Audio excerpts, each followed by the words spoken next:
Share हो रही कि नहीं हो रही? नहीं हो रही। सर फिलहाल। ये नहीं, अब हो जाएगी अभी, ठीक है। ओके जी, आज हम पढ़ेंगे इलेक्शंस ऑफ 1946, 46 के इलेक्शंस। इसमें मुसलमानों को एक मतलब कि प्रोमिनेंट आपको एक एक कह लें कि नजर आई कि हाँ यार, अभी ठीक है मामलात, अभी हालात हमारे अपने कंट्रोल में हैं। Elections of 1946।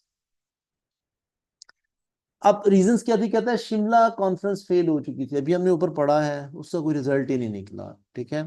उसके बाद no general elections had been held since 1934 for central legislature, मतलब सेंटर जिसको हम कहते हैं कि ज्यादा लफ्जों में जैसे आज हम एमएनए कहते हैं और प्रोविंशियल वाला एमपीए कहते हैं। कहता है जो आपका सेंट्रल लेजिस्लेचर था उसके इलेक्शन 1934 से लेकर अब तक हुए ही नहीं थे, ठीक है। और इसी तरह से प्रोविंशियल असेंबलीज के इलेक्शन थे 1937 से अब तक हुए ही नहीं थे, ठीक है। मतलब गवर्नमेंट ऑफ इंडिया एक्ट 1935 के अंदर आया। उसके बाद जनाब अगले इलेक्शन कब हुए? 37 में हुए थे। 39 में क्या किया कि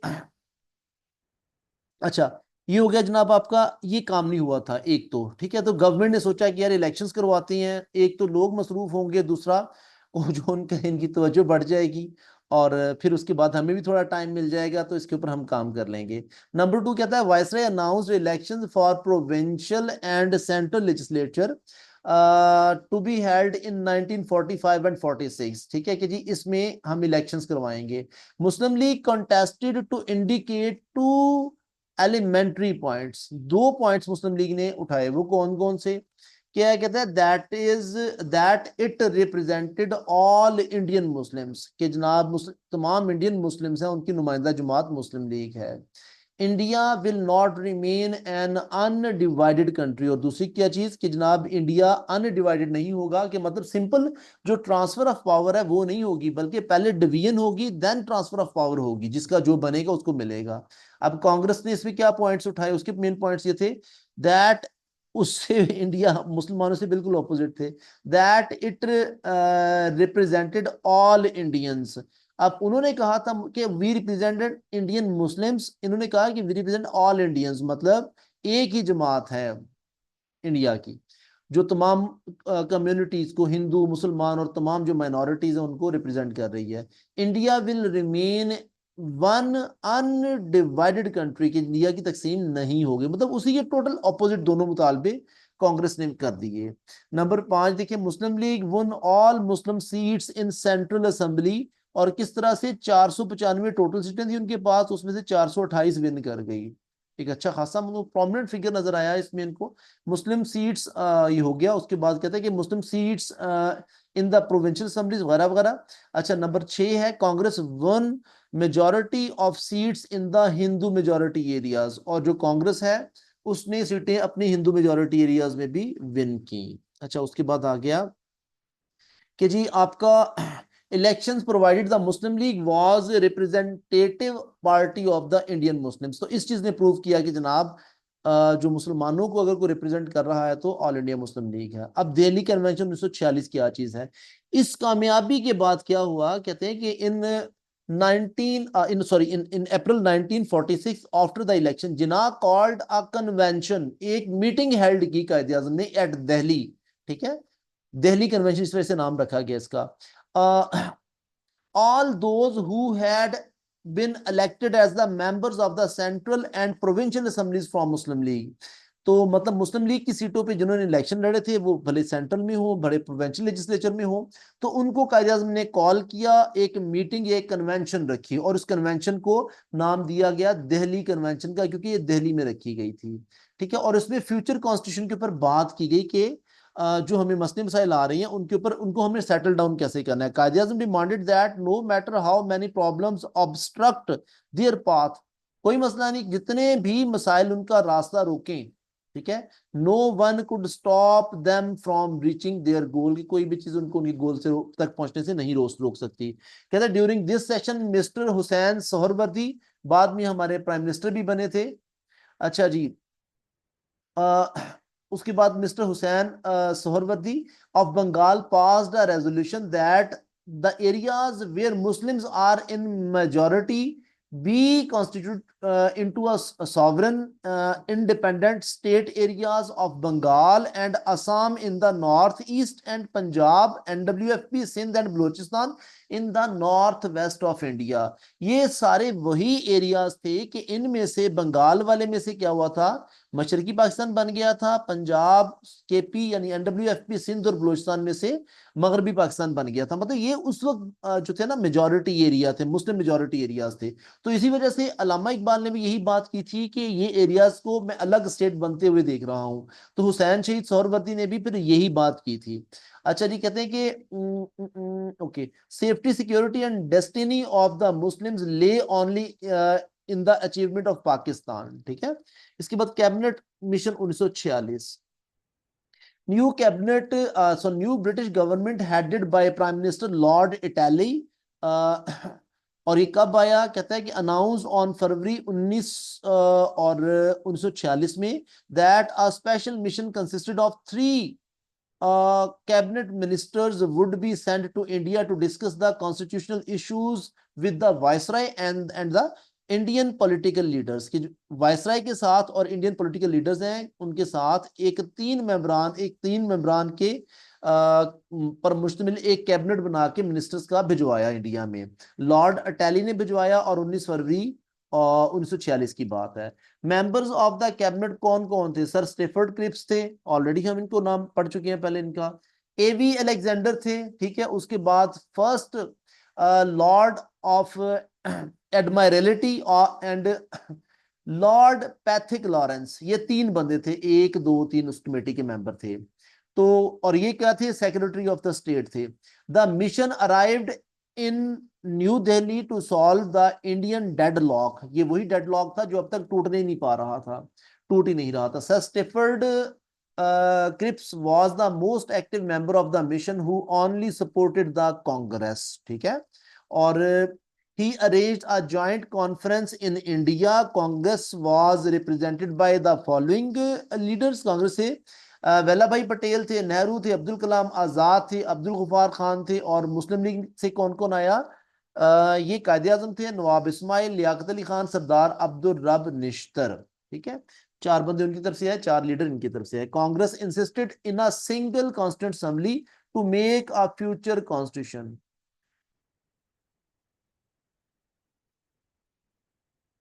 for an all India federal government and also wanted to have legislature dealing with foreign affair, currency, communication and fundamental rights and custom. ये उसने डिमांड की कांग्रेस ने कि जनाब ये जो मिनिस्ट्रीज है ना, ये फॉरेन अफेयर है, करेंसी है, कम्युनिकेशन है, फंडामेंटल राइट्स एंड कस्टम्स, ये हमारे हवाले किए जाए।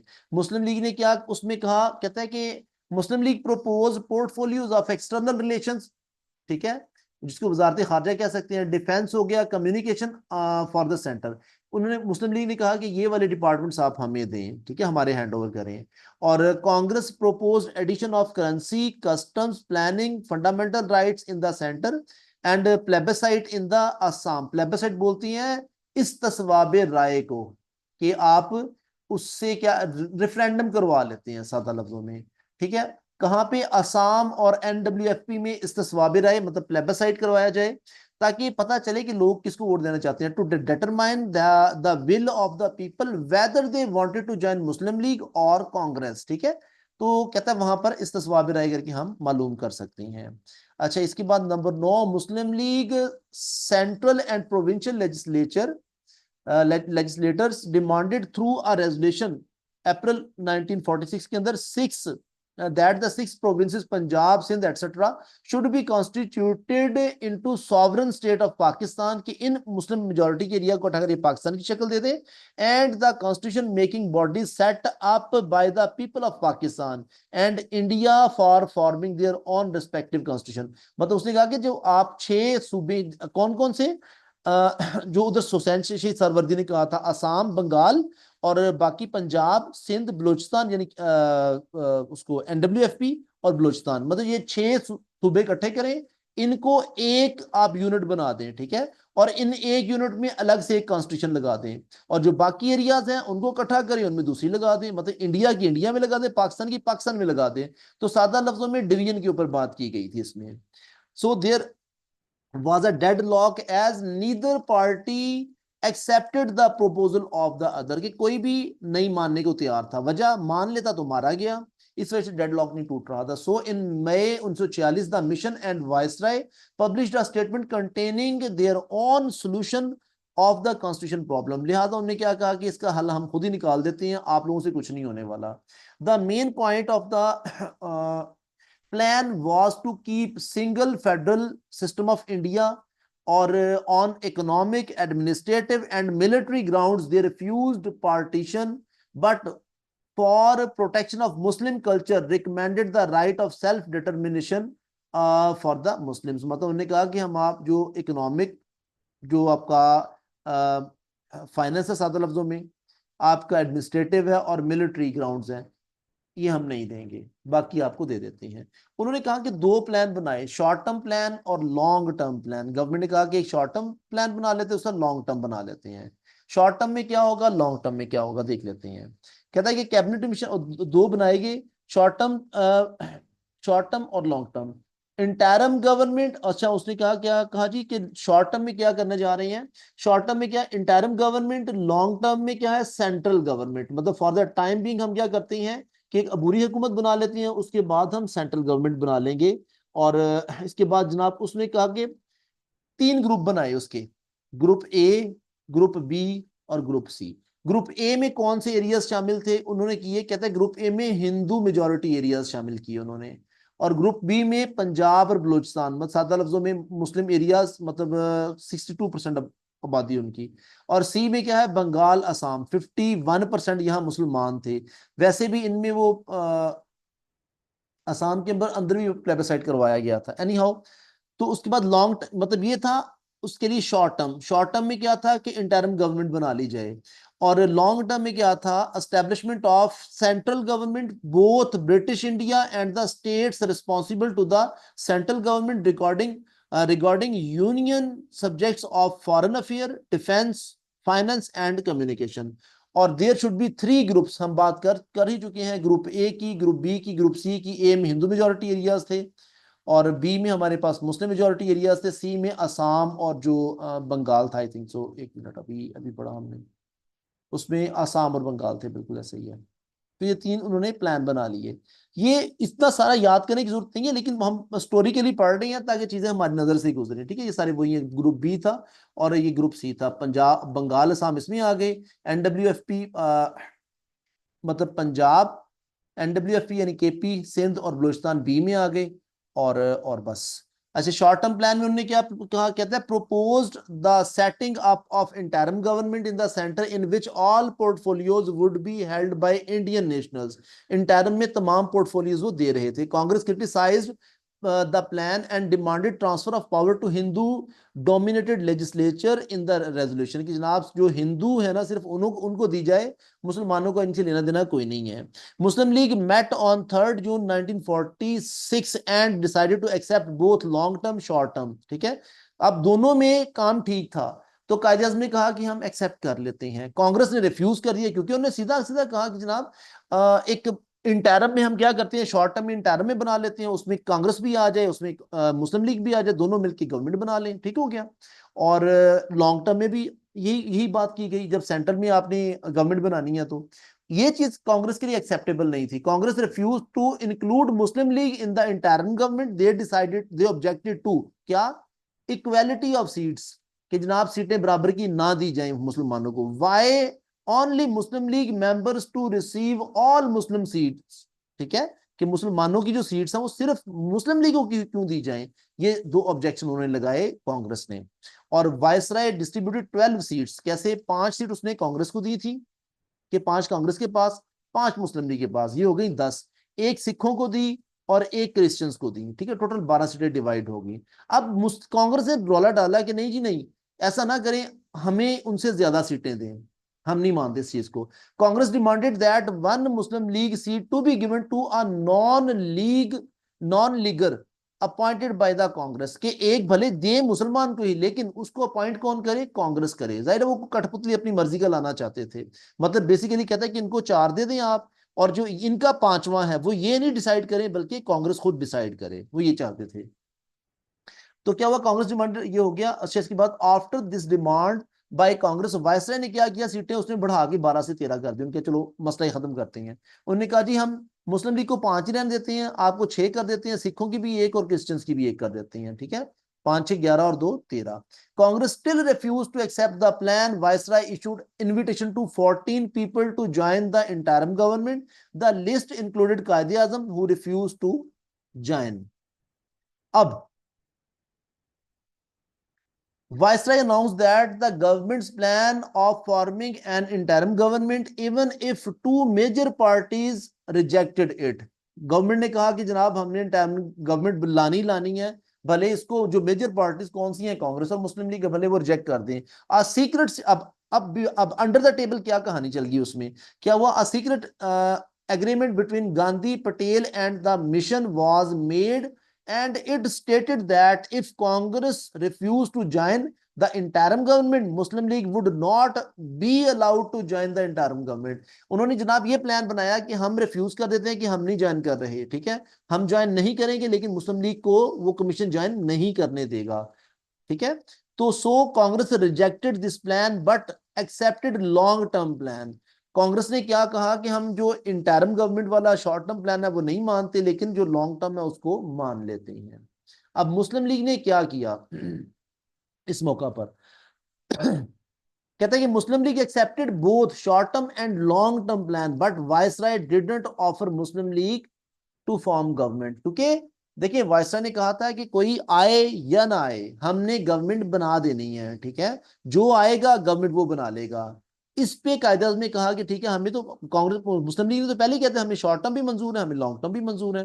तो हक ये बनता था कि मुस्लिम लीग को ऑल इंडिया मुस्लिम लीग से कहा जाता है कि जनाब आप आए हैं, कांग्रेस ने रिफ्यूज कर दिया है, आप बाकी माइनॉरिटीज के साथ मिलकर गवर्नमेंट बना लें। लेकिन ऐसा नहीं हुआ, वायसराय मुकर गया। तो फिर कायदे आजम इस चीज पे बड़े दिल बर्दाश्त तो नहीं, मतलब इस चीज पे बड़े एंग्री हुए, नाराज हुए।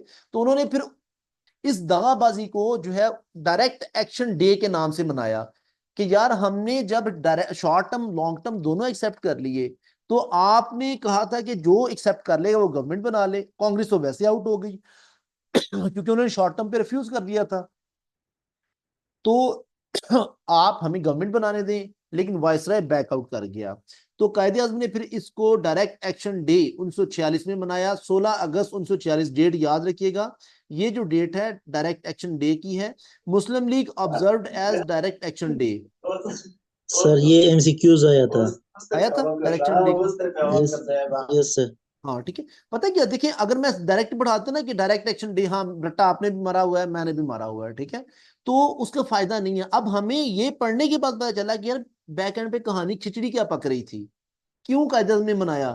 ठीक है, तो ये सारी कहानी पढ़ने ज्यादा टाइम लगाने का मकसद भी यही है, ताकि ये जो बेसिक्स है ना वो क्लियर हो जाए, और जो इनडायरेक्टली क्वेश्चंस आती हैं वो फिर हमारे हल होंगे इंशाल्लाह। ठीक हो गया, ये डेट याद रखिए 16 अगस्त 1946। तो कहते हैं direct action day announcing that it was a withdrawing it's support for the plans. तो फिर इसके बाद कायदे आज़म ने भी कहा कि हम आपको सपोर्ट नहीं कर रहे। Now they were not going to make any compromise, they would agitate separately for independence as they felt both Congress and British had betrayed them, कि जनाब कांग्रेस और ब्रिटिश दोनों ने उनके साथ गद्दारी की है, धोखा दिया है, अब हम कोई कंप्रोमाइज नहीं करेंगे, अभी जंग होगी बस आजादी की। कम्युनल रियॉट्स कहता है ब्रोकन आउट इन कलकत्ता, कि वो जो फसादात फूट पड़े, वह कम्युनल रियॉट्स बोलती हैं जो नस्ली फसादात होते हैं। ठीक, कम्युनिटी बेस है, हिंदू मुस्लिम फसादात हो गए in Calcutta Kolkata, and many innocent Muslims were killed, बहुत सारे लोग मारे गए मुसलमान उसमें। कहता है Congress now accepted short term plans. अब कांग्रेस ने फिर पलटा खाया, उसने कहा ना पहले हमने शॉर्ट टर्म नहीं एक्सेप्ट करे, कांग्रेस कहती है हम शॉर्ट टर्म एक्सेप्ट कर लेते हैं, लॉन्ग टर्म वो पहले ही कर चुके थे। तो कहता है कि viceroy invited Muslim league and they accepted only short term plans. अब मुस्लिम लीग को इनवाइट किया तो कहता है उन्होंने कहा कि अब हम शॉर्ट टर्म ही सिर्फ एक्सेप्ट करेंगे। मुस्लिम लीग ने रीजन क्यों क्यों एक्सेप्ट किया, इसके बाद वजह यह थी कि मसले मसाइल बढ़ गए थे, लोग मर रहे थे, फसादात बढ़ गए थे, तो जस्ट कंप्रोमाइज किया ताकि मजीद नुकसान ना हो। Earnest desire of Muslim League for peaceful settlement, पहली बात ये। दूसरा, hope that the compulsory grouping of Muslim provinces would eventually result in establishment of Pakistan, ठीक है। तो उसके बाद transfer of power to members of legislature. अच्छा, उसके बाद आ गया आपका 3 जून 1947 का प्लान जो है, 3 जून 1947 प्लान। अब प्राइम मिनिस्टर, जाहिर सी बात है, लॉर्ड टैली आया हुआ था उसमें, उस वक्त 46 में आ गया था ये। तो वो कहता है declared in the parliament that India would be free by 20th February 1947।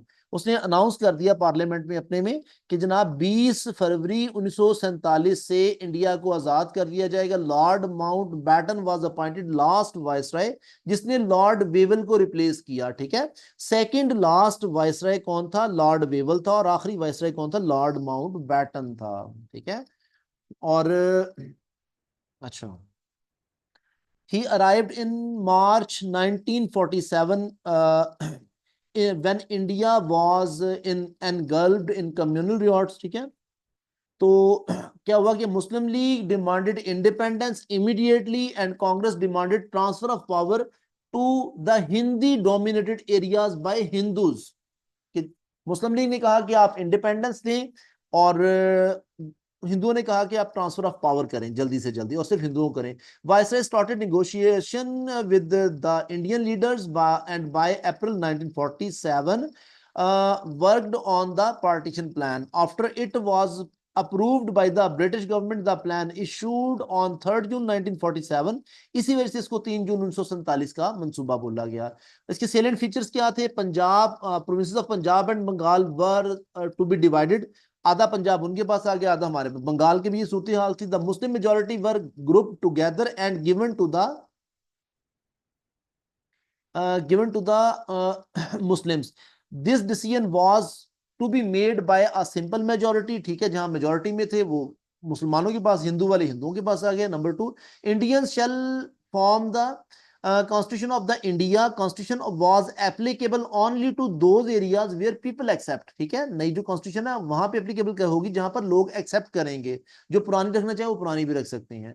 Province of Balochistan shall adopt a proper way to decide its future, ठीक है। यहाँ वही इससे सवाब राय करवाया जाएगा, उनकी विश जो है ना पता की जाएगी कि उनकी विल क्या है, बेसिकली किसके साथ शामिल होना चाहते हैं। State shall be free to decide their own future. जो प्रिंसली मैनेज स्टेट थी, जो कि आजाद स्टेटस रखती थी, उनको कहा गया कि आप अपनी मर्जी के मुताबिक जिसके साथ दिल करता है इल्हाक कर दें। दे, या ये भी अगर दिल करता है ना अलग रहना, तो वो भी आपकी मर्जी है। They could decide to join any country और रिमेन इंडिपेंडेंट, ठीक है। ज्वाइन कर लें या इंडिपेंडेंट रहें। Referendum shall be held in NWFP and Assam, okay. उसके बाद क्या है? The governor general of the two countries shall be executive head of their respective countries. मतलब दोनों के जो गवर्नर जनरल्स हैं वो उसके एग्जीक्यूटिव हेड होंगे, जिसको हम सदर पाकिस्तान कहते हैं सादा लफ्जों में। ये जो पहले वाले जो गवर्नर जनरल थे वो कायदे आजम थे, मतलब वो स्टेट के हेड थे बेसिकली। जरा फिर 4 गवर्नर जनरल आए, तो उसके बाद 5वां वो सदर पाकिस्तान आया। तो दोनों के अलग अलग जो गवर्नर जनरल्स हैं वो स्टेट्स के हेड होंगे। मिलिट्री एसेट्स जो हैं वो डिवाइड किए जाएंगे दोनों कंट्रीज के दरमियान एज पर रेशो, जितना एरिया है जितना उस लिहाज से। और boundary commission shall be set up after partition of to demarcate the boundaries of the two countries. और बाउंड्री के लिए कमीशन बनाया गया प्रॉपर, ठीक है, जिसको रेडक्लिफ कमीशन का अवार्ड, रेडक्लिफ अवार्ड का नाम दिया गया। अब बाउंड्री कमीशन ये हो गया। Areas not represent in the Constituent Assembly were to be decided whether Constitution would be formed by existing Assembly। आगे चले, छोड़ें इसको। Members of Boundary Commission कौन कौन थे ये देखें। कहता है पंजाब से जस्टिस दीन मोहम्मद, जस्टिस मुनीर मुस्लिम लीग से, और मेहरचंद महाजन ये आ गया उससे कांग्रेस से, और तेजा सिंह आगे ये भी कांग्रेस से। अच्छा, उसके बाद आ गया भाईजान मुखर्जी और चारू बिस्वास, ये कांग्रेस से थे। S.A. रहमान ये मुस्लिम लीग से थे। ये कुछ मतलब जो कमीशन बना था, हेड तो जाहिर सी बात था उनका कौन था, वो रेडक्लिफ था, सर जॉन रेडक्लिफ था। तो लेकिन उसमें एक मुस्लिम लीग के भी 2-3 मेंबरान डाले गए, 2-3 उसके कांग्रेस के भी डाले गए।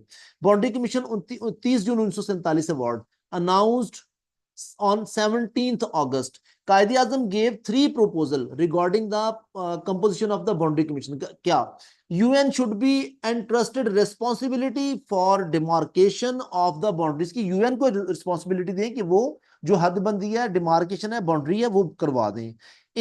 If not possible, 3 law lords from British House of Lords, 3 जो लॉ लॉर्ड्स हैं वो मंगवाए जाएं. Be entrusted responsibility. These demands were rejected on the following grounds या फॉलोइंग काउंट्स. क्या एक यूएन प्रोलॉन्ग द प्रोसेस के यूएन काम को लंबा कर देगी, जाहिर टाइम लगेगा उसमें. Law lords can not bear the sweltering heat of India, के पिघला देने वाली जो इंडिया की गर्मी है वो गोरे हैं बर्दाश्त नहीं कर पाएंगे. Radcliffe was agreed in compulsion. तो आखिरी हाल फिर गवर्नमेंट ने कहा कि जनाब रेडक्लिफ साहब आप ये बीड़ा उठाएं, आपने ये काम करना है. खैर वो राजी हो गया. ठीक है, आगे रेडक्लिफ अवार्ड 17 अगस्त 1947, डेट याद रखिएगा. ठीक है, कि वो अवार्ड था, वो कमीशन था जिसने बाउंड्री डिमार्केट की पाकिस्तान और इंडिया की, एरियाज डिवाइड किए. कहते हैं on 4th July 1947 an Indian independence bill was moved in British Parliament which became an act on 18th July 1947. Both Congress and Muslim League accepted 3rd June plan. ठीक है, दोनों ने इसको accept कर लिया. तो अच्छा, NWFP असम, एक मिनट से 1 2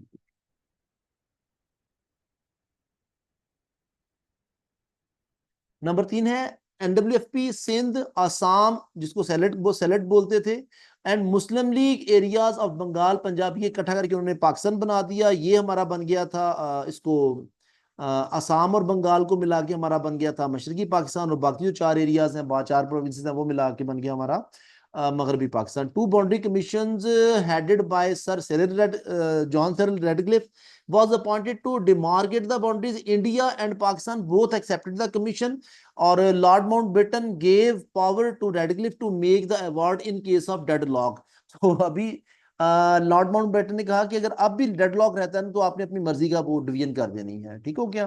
तो अब आपने जस्ट ये क्या करना है कि कल आपने पढ़ना है ये वाला, आपने सेल्फ स्टडी करनी क्या कि पंजाब में किसके पास डिवीजन क्या क्या आई, कौन कौन से एरियाज आए, एक आपने ये वाला पढ़ना है. ठीक है, उसके बाद ये पढ़ लेंगे. उसके बाद रेडक्लिफ डिफिकल्टीज क्या आई उसके अंदर ना, पार्टीशन के बाद जो प्रॉब्लम्स फेस्ड बाय पाकिस्तान. ठीक है, डिफिकल्टीज, फॉर्मेशन ऑफ गवर्नमेंट, ये आपने पढ़ना है कि लैक ऑफ एक्सपीरियंस, जो ब्यूरोक्रेसी को चलाने के लिए हमारे पास मुलाजम ही नहीं, मतलब सरान नहीं थे, पर्सोनल्स ही नहीं थे, ऑफिशियल अकोमोडेशंस नहीं थी, लोग टेंट लगा के मतलब दफातर बनाए गए, इस तरह के काम है. उसके बाद क्या हुआ, कॉन्स्टिट्यूशन का इशू था 1935 एक्ट, जो गवर्नमेंट ऑफ इंडिया एक्ट 1935, उसी में जरूरी अमेंडमेंट करके उसको आपने आयन नाफिज कर दिया. वो तो 56 में जाके पहला आयन बना बाद में आपका. इसके बाद आपके आगे कहता है कि division of financial and military assets, यहां बेईमानी की गई. 750 जो मिलियन रुपीस थे पाकिस्तान के हिस्से में आए सारी में से, तो वो उसमें से पहले क्या किया, आई थिंक सो 150 या 250 दिए गए. उसके बाद फिर रोक लिया गया. उसके बाद फिर गांधी ने हड़ताल की तो फिर 500 दिया गया, उसमें 60-70 मिलियन फिर रह गया था. ठीक है, तो ये सारा पढ़ना है आपने, ये स्टोरी करना है, इसमें कुछ समझने वाली बात नहीं है. इसके बाद सबसे बड़ा प्रॉब्लम क्या था, रिहेबिलिटेशन ऑफ रिफ्यूजीज. अच्छा, एक आपको एमसीक्यूज बताऊं, कायदे आज़म ने कोई मिनिस्ट्री नहीं रखी थी सवाए एक की. पाकिस्तान बनने के बाद एक मिनिस्ट्री कायदे आज़म ने अपने पास रखी थी, वो थी इस रिहेबिलिटेशन ऑफ रिफ्यूजीज. ये कायदे आज़म ने अपने पास रखी थी, याद रखिएगा. ठीक है, तो महाजरों की आबादकारी वाली ये आपने पढ़ना है. और उसके बाद ये खैर पेज वैसे डबल हो गया, आगे चलते हैं. ठीक है, तो ये आपने कल पढ़ना है. रिफ्यूजीज अकोमोडेशन के मसले मसाइल थे, पानी की डिस्ट्रीब्यूशन का मसला मसाइल आ गया. ठीक है, और लैंग्वेज के मसले आ गए, ये आपने कल पढ़ के आना है. पख्तून प्रॉब्लम आ गई, डेथ ऑफ कायद आज़म तक आप इसको कर लेंगे, बल्कि इसमें ये वाला भी पढ़िएगा. ये वाला जुना जो प्रिंसली मैनेज स्टेट थे, कौन कौन सी पाकिस्तान के हिस्से में आ रही थी लेकिन बेईमानी हुई और वो इंडिया ने वहां कब्जा कर लिया. हैदराबाद का स्टेटस आप पढ़ लीजिएगा. कश्मीर का बैकग्राउंड है, ये सारा पढ़ना है आप लोगों ने. और इसके बाद आगे क्या है, क्योंकि मैं फिर जो कल आगे ये आपने सारा करना है कि 1948 में जो जंग लगी थी तो कायदे आज़म ने कहा कि जनाब जो जनरल ग्रेसी था पाकिस्तान का कमांडर इन चीफ था आर्मी का, उससे कहा था कि जनाब आप अटैक करें, तो उसने स्ट्रेट फॉरवर्डली रिफ्यूज कर दिया था। ठीक है, ये आपने पढ़ना है सारा। उसके बाद वॉर ऑफ 1965 ये पढ़ लीजिएगा, इसमें ज्यादा इंपॉर्टेंट नहीं, याद रखने वाली बात है कि 1965 की जो जंग थी वो 17 दिन जारी रही। ठीक है, और फिर जब एग्रीमेंट हुआ था कौन किसकी तरफ से शामिल था ये इस पैराग्राफ के अंदर बताया गया वो। ठीक है, ये जो अंडरलाइन किया वो ज्यादा वो इंपॉर्टेंट है, बाकी एक बार पढ़ लेना है आपने, लेकिन ज्यादा टाइम नहीं वेस्ट करना है इसके ऊपर। ठीक है, और जो साइन हुआ था डिक्लेरेशन वो हुआ था 1966 में हुआ था। ठीक है, उसके बाद कारगिल की है, ये आपने पढ़ना है क्योंकि इसमें मेरा पढ़ाने वाला कुछ भी नहीं है यार। ठीक है, हम वो लोग मैं शुरू करूंगा आगे जाके यहाँ से। ये कॉन्स्टिट्यूशनल जो ना डेवलपमेंट है, ये मैं यहाँ कल से मैं पढ़ाना शुरू करूंगा अगले लेक्चर से। अच्छा मुझे एक बात बताएं यार, हम लोग इस वीकेंड पे एक आध कोई क्लास एक्स्ट्रा ना रख लें, क्या कहते हैं? रख लें। हयात क्या कहते हैं? सर सर रख ले इस टाइम पे कि हम भी फ्री हो। आप मुझे अपनी अवेलेबिलिटी बता देना ना, हफ्ते और इतवार 2 दिन की, दोनों में से किसी एक दिन रख लूंगा या दोनों रख लूंगा। जवेरिया आप बताएं क्या कहती हैं, कर ली जाए क्लास, क्या किया जाए? क्योंकि टाइम शॉर्ट है, मैं कहता हूँ हम ज्यादा पढ़ लेंगे।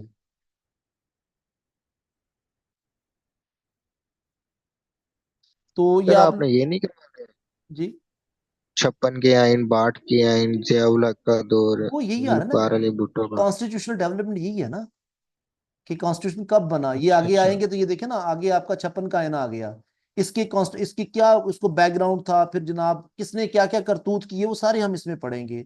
क्या क्या उसको बनाया, पास्टुलेट्स उसके क्या क्या थे, फिर अयूब खान का दौर आ गया, बैकग्राउंड क्या था, किसको कैसे निकाला गया, ऑब्जेक्टिव रेजोल्यूशन को कैसे नाफिजुल अमल किया, वो सारी कहानी यहाँ से स्टार्ट हुई। मेरा पढ़ाने वाला काम यहाँ से स्टार्ट होगा। ठीक है, तो सर एक सैटरडे और संडे 10 बजे हो जाएगा। मैं देखता हूं, आपने ना मुझे अपनी ना ड्यूटी बता देनी है कि मेरी ये वाली ड्यूटी है, तो मैं कोशिश करूंगा सेकंड हाफ में रखूं। अच्छा इस वीकेंड पे रख लें क्लास, ओके। ठीक है, जीवेरिया की तरफ से भी उसके ओके है। बस ठीक है, टाइम फिर मैं अनाउंस कर दूंगा। आपने ना हयात अपनी ड्यूटी के लिहाज से टाइम सेंड करना है, ताकि जाहिर सी बात है वो फिर मैं कहता हूँ मैक्सिमम लोग इसको देख सकें लेक्चर को, तो ये आपने मुझे सर बताना कल है। हमारा फर्स्ट नाइट है। चलें वो कल फर्स्ट नाइट है तो उसके बाद तो आगे फिर रेस्ट ही है, बुध वाले दिन हो यस जाएगा। मैंने चलो कर लेंगे उसको देख लेंगे। ठीक ठीक। है, तो यहां तक थैंक वो यू। मसला मसाइल। थैंक ओ सर। चलें ओके। बस ठीक हो गया, मैं क्लोज करता हूँ इसको, तो इसको पढ़ लीजिएगा, कोई इशू आए तो डिस्कस कर लेंगे अगली क्लास में। ठीक है, तो फिर मैं ग्रुप में अनाउंस कर दूंगा टाइम इसका क्लास का। ठीक है, सर इफ्तिखार से भी कर लेंगे कंसल्ट की, उन्होंने जिस टाइम पे लेना है ताकि कंट्राडिक्शन ना आए, तो उसके अलावा भी मतलब फिर वो टाइम सेटल कर लेंगे हम लोग। ठीक हो गया, चलें ठीक है जी, अपना ख्याल रखिएगा, अल्लाह हाफिज। अच्छा मैंने कुछ नोट सेंड किए हैं पाकिस्तान अफेयर के 1857 से पहले वाले, वो सारे याद कर लेने हैं आप लोगों ने। ठीक हो गया, अल्लाह हाफिज, अस्सलाम वालेकुम। सर जी अभी सेशन बंद होने वाला है, या अब मैं एक काम करता हूँ, मैं सर वो अभी 1857 से पहले कब एक से मिनट, कब तक के नोट्स? एक मैं दोबारा कनेक्ट करता हूँ, अभी जिस बंद होने वाला ही है, मैं दोबारा कनेक्ट कर, सब लोग वापस आए।